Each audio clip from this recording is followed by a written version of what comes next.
Welcome all of you in Guide Digital Classes. I am Tarun Singh Soda, English teacher.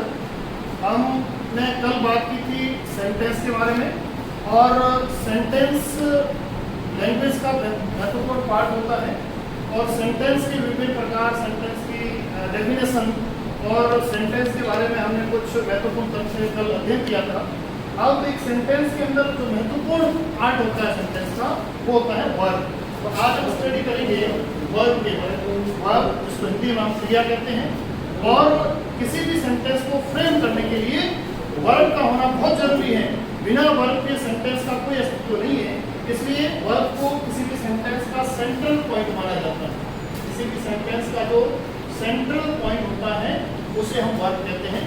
और verb की यहाँ definition हम देखते हैं। A verb is a word which denotes, जो हमें बताता है the state, process और an action। एक वर्ब जो होती है सेंटेंस के अंदर वो सेंटेंस के जो स्टेट, किसी की अवस्था, प्रोसेस, प्रक्रिया और एक्शन किसी कार्य को बताती है। यानी कि कुल मिला के हम ये कह सकते हैं वर्ब क्या होता है, action showing word. Action showing word जो होते हैं उसे हम जो है वो वर्ब कहते हैं। जैसे एग्जाम्पल के तौर पर आप देखें तो यहाँ पर एक सेंटेंस है कि Mohan goes to school. Mohan school जाता है। इस सेंटेंस में गोज जो है, गोज वर्ड है, वर्ब का काम कर रहा है। और इस सेंटेंस में देखें हैं तो मोहन गोज टू स्कूल हमने यहाँ लिखा है। तो ये जो सेंटेंस है ये क्या शो कर रहा है, जैसे स्टेट है, प्रोसेस है और एक्शन है, मतलब इनकी कोई कार्य होने का बोध कर रहा है। तो इस सेंटेंस में ये एक्शन शो कर रहा है। ठीक है, नेक्स्ट देखिए, शी इज एंग्री। अब इस सेंटेंस के अंदर वर्ब का काम इज कर रहा है। तो इज जो है शी इज एंग्री यानी कि वह गुस्से में है। तो ये जो है एक प्रकार से अवस्था है, तो इसको हम स्टेट कहेंगे। और नेक्स्ट देखिए, द वाटर इज बॉइलिंग। पानी उबल रहा है। इस बॉइलिंग इसमें वर्ब का काम कर रहा है। और इस बॉइलिंग जो पानी उबल रहा है एक प्रकार की प्रोसेस है। तो यहाँ पर हमारे ये तीन वर्ड जो क्लियर हो गए हैं। एक जो वर्ब होता है वो एक्शन, स्टेट और प्रोसेस को किस प्रकार से शो करता है वो इस सेंटेंस के माध्यम से आपका क्लियर हो गया होगा। तो आपको समझना है कि किसी भी वर्ब के अंदर जो महत्वपूर्ण बात होती है वो उसका एक्शन, स्टेट और प्रोसेस की बात जो है किसी वाक्य में की जाएगी। अब हम बात करेंगे वर्ब की जो टाइप है, क्लासिफिकेशन ऑफ वर्ब। वर्ब को हम दो प्रकार से क्लासिफाइड कर सकते हैं। पहला है मेन वर्ब, मुख्य क्रिया बोलते हैं जिसको, और दूसरा होता है ऑक्सिलरी वर्ब जिसको हम सहायक क्रिया कह सकते हैं, हेल्पिंग वर्ब कह सकते हैं। अब इसमें आप एक मुख्य रूप से बात ध्यान रखते हैं कि जो मेन वर्ब होती है वो कोई फिक्स नहीं होती है, उसकी संख्या अनलिमिटेड होती है। ऑक्सिलरी जो वर्ब होती है ये संख्या में फिक्स होती है। इसकी टोटल संख्या 24 होती है। और इस 24 ऑक्सिलरी जो वर्ब होती है इसको हम आगे जाकर के दो भागों में विभाजित कर सकते हैं। एक तो हेल्पिंग वर्ब और दूसरा इसका जो पार्ट है वो होता है मॉडल वर्ब। अब आप ध्यान दीजिए, हेल्पिंग वर्ब और मॉडल वर्ब। हेल्पिंग वर्ब संख्या में होती है 11 और मॉडल वर्ब संख्या में होती है 13। मतलब ये 11 और 13 को मिला करके टोटल 24 जो वर्ब होती हैं, इन 24 वर्ब्स को हम बोलते हैं ऑक्सिलरी वर्ब। इसके बारे में हम आगे अध्ययन करेंगे। उससे पहले आप मेन वर्ब का समझ लीजिए। मेन वर्ब जो होता है किसी भी सेंटेंस में जब कोई एक वर्ब शो की जाती है तो उसको हम मेन वर्ब कहते हैं। और मेन वर्ब जो होती है वो सेंटेंस का मुख्य भाग होता है। जैसे यहाँ सेंटेंस देखिए, हरीश रोट अ लेटर। तो यहाँ पर जो रोट है वो मुख्य क्रिया है और यहाँ पर ये काम कर रहा है, वर्ब का काम कर रहा है मुख्य क्रिया का। नेक्स्ट देखिए, Sita is playing chess. Sita chess खेल रही है। अब इस वाक्य में इज प्लेइंग पूरा वर्ब है और इसके अंतर्गत हम देखें तो यहाँ पर इस प्लेइंग वर्ब के साथ में इज आया है। ये इज इसके अंदर हेल्पिंग वर्ब का काम कर रहा है और प्लेइंग इसके अंदर मेन वर्ब का काम कर रहा है। तो इस प्रकार से हम जो है वर्ब का जो है क्लासिफिकेशन आप इसको विस्तार से पढ़ते हैं और इससे आपके काफी डाउट जो क्लियर हो जाएंगे वर्ब के बारे में जो किसी भी सेंटेंस के अंदर महत्वपूर्ण भूमिका निभाता है। अब ये 2 टाइप्स जो मैंने आपको बताया है इसमें हम सबसे पहले बात करेंगे मेन वर्ब की। ध्यान दीजिए, जो मेन वर्ब है मुख्य क्रिया। अब मुख्य क्रिया को हमारे सिलेबस के हिसाब से हम देखें, हमारे स्टैंडर्ड के हिसाब से देखें तो मुख्य क्रिया को हम 2 भागों में डिवाइड कर सकते हैं। मुख्य क्रिया को 2 भागों में डिवाइड करेंगे। एक होता है ट्रांजिटिव वर्ब और दूसरी होती है इंट्रांजिटिव वर्ब। ट्रांजिटिव वर्ब जिसको हम हिंदी में कहते हैं सकर्मक क्रिया, और जो इंट्रांजिटिव वर्ब है उसको हम कहेंगे अकर्मक क्रिया। अब ध्यान दीजिए, सकर्मक और अकर्मक नाम से स्पष्ट है। ट्रांजिटिव वर्ब का मतलब होता है कि जो सब्जेक्ट होता है उसके एक्शन का प्रभाव ऑब्जेक्ट पर पड़ता है। उसका जो एक्शन है, एक्शन का जो प्रभाव है ऑब्जेक्ट पर पड़ता है, मतलब क्रम पर पड़ता है, तब हम उसको ट्रांजिटिव वर्ब कहते हैं। और इंट्रांजिटिव वर्ब उसे कहते हैं जब किसी कर्ता द्वारा किए गए एक्शन का प्रभाव ऑब्जेक्ट पर न करके सीधा सब्जेक्ट पर जो पड़ता है, उसके एक्शन का जो प्रभाव है सब्जेक्ट पर पड़ता है, मतलब कि मतलब ऑब्जेक्ट पर नहीं पड़ता है, तो उसको हम इंट्रांजिटिव वर्ब कहते हैं। इसको हम एग्जांपल के माध्यम से समझने की कोशिश करते हैं।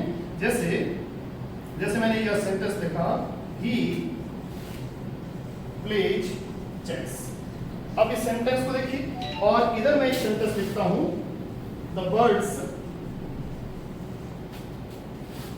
Are flying in the sky. अब ये दो सेंटेंस आप देखते हैं।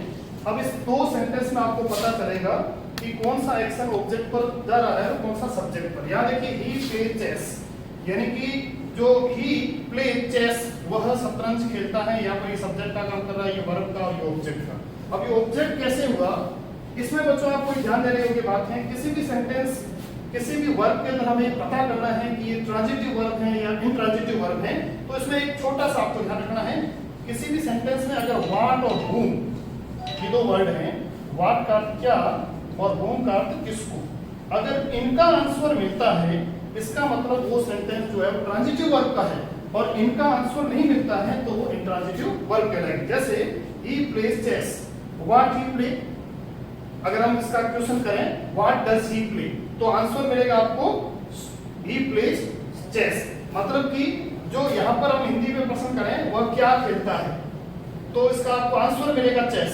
क्या खेलता, क्या का उत्तर मिलना चाहिए या किसको का उत्तर मिलना चाहिए, क्या या किसको का उत्तर मिलता है, दोनों का उत्तर मिलता है, तो उसको ट्रांजिटिव वर्ब कहलाएगी, सकर्मक क्रिया कहलाएगी। इधर हम देखें, the birds are flying in the sky. अब इस सेंटेंस का मतलब है पक्षी आकाश में उड़ रहे हैं। तो इस सेंटेंस का अगर आप प्रश्न करें पक्षी आकाश में क्या उड़ रहे हैं, प्रश्न नहीं बनता है। इसका प्रश्न क्या बनेगा, पक्षी कहाँ उड़ रहे हैं, यानी कि इसका प्रश्न बनेगा वेयर से। अब वेयर से प्रश्न बनेगा तो वेयर का जो आंसर होता है हमेशा एडवर्ब होता है, न कि वो जो है वो इसका जो आंसर जो ऑब्जेक्ट के रूप में नहीं आएगा। ऑब्जेक्ट के रूप में आंसर आएगा तो उसका केवल प्रश्न जो आपको व्हाट और whom से ही होना चाहिए, तो ही वो ऑब्जेक्ट कहलाएगा।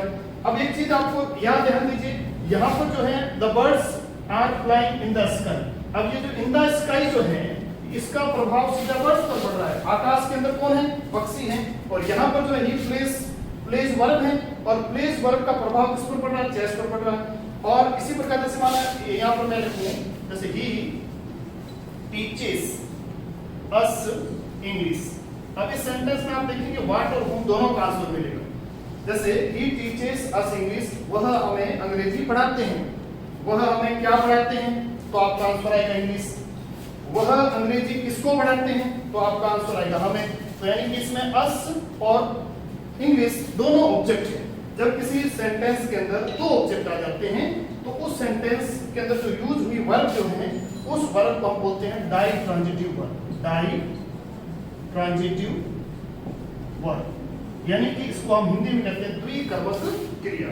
अब जब दो क्रम आते हैं तब उस द्विकर्मक क्रिया को हम दो क्रम वाली क्रिया को दो भागों में डिवाइड करते हैं। जो ऑब्जेक्ट होता है, एक होता है डायरेक्ट ऑब्जेक्ट और दूसरा होता है इनडायरेक्ट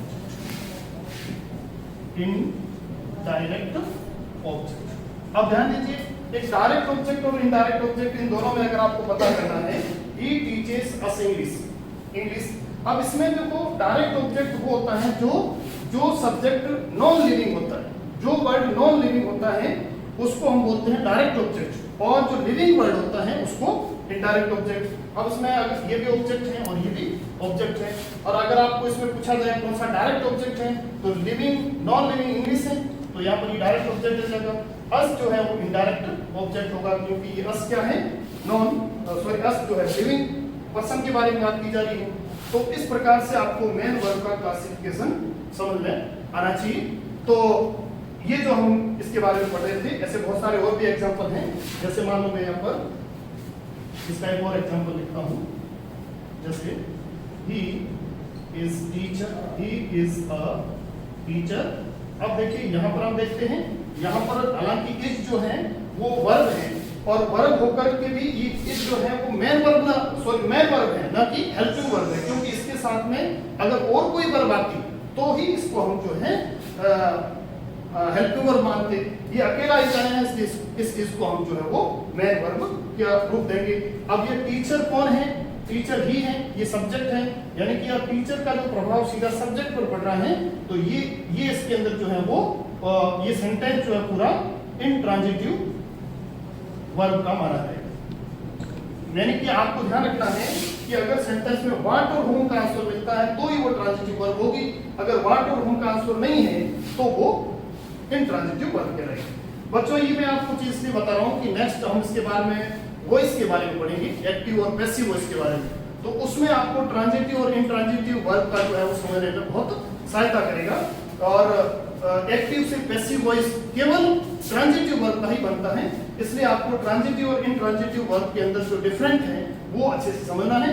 इस वीडियो को एक बार पुनः आप देखें ताकि आपको बहुत अच्छे से समझ में आ जाएगा। तब तक के लिए बहुत बहुत धन्यवाद, थैंक यू।